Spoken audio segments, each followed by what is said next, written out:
Welcome back to A Day in the Life of Mocha Sister. Today with a serious topic because in life, serious things happen. A couple of weeks ago, I had read this article that reminded me of one thing that sometimes women or men can choose the wrong partner. And sometimes you get with a partner, you think that they're just like you, or life changes them in some way, or maybe before you met them, they had some things going on. Unhealed trauma can burn your soul. Let me say that again. Unhealed trauma can burn your soul. If you are exposed to someone and you see that the situation is not going to be good for you, meaning is a toxic, unhealthy environment, you have to figure out how you're going to resolve that or how you're going to absorb it. Absorbing it means continue to deal with it, continue to deal with it. Um, and I'm a person who believes in being truthful to herself about what's going on. And I'll tell you a short story after I read this sad story. So, a pregnant woman reported her boyfriend's abuse.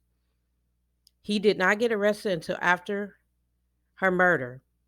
What precipitated this situation was down in the state of Texas, where, of course, Roe versus Wade has limited options for women to get abortions and things of that nature. I'm not here to tell you to get an abortion. I'm not here to advocate that.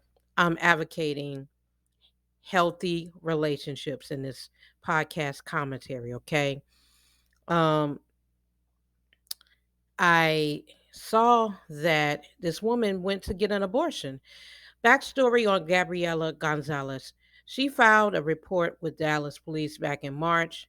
Her boyfriend had, um, he had threatened her and her three children.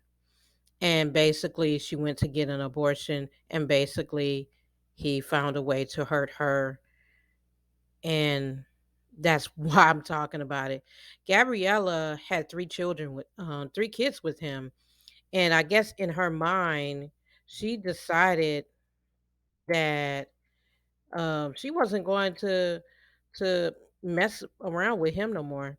She was done with the situation, and she also did not want to bring another child in the world with this man. Okay, so this happened in Dallas. She's 26 years old.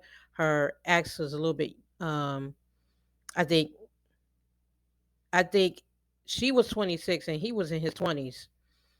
And Harold Thompson is the offender in this case. Um, he shot multiple rounds and hurt this woman.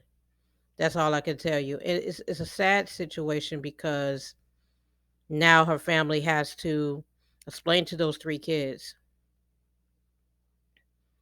why the mother is no longer with them. Short story, I was once in a relationship that was not a healthy relationship. When I got in a relationship, the guy was nice. Um, I left the relationship because I saw it was unhealthy and I would be putting myself in further harm by staying in this situation with a man who dealt with a lot of trauma and was unwilling to do anything with his trauma. And as he escalated his behavior towards me, I was lucky. I don't have kids, I don't have kids. So me and him didn't have any children together. I packed up my stuff and I left. Now, not everybody can do that. It's very, very rare that people can just up and leave and do that. Just be careful out there. Be mindful, be observant, and walk in silence. Sometimes in these situations that can be deadly, this young lady basically argued with him and told him it's her body in which she had the right. It's her body to do what she wants to do with it. She didn't want to have another child with this man because she just knew, and he had been abusive. So beware, be careful, and be an advocate for those who can't advocate for themselves. I love you guys, and I'll talk to you soon.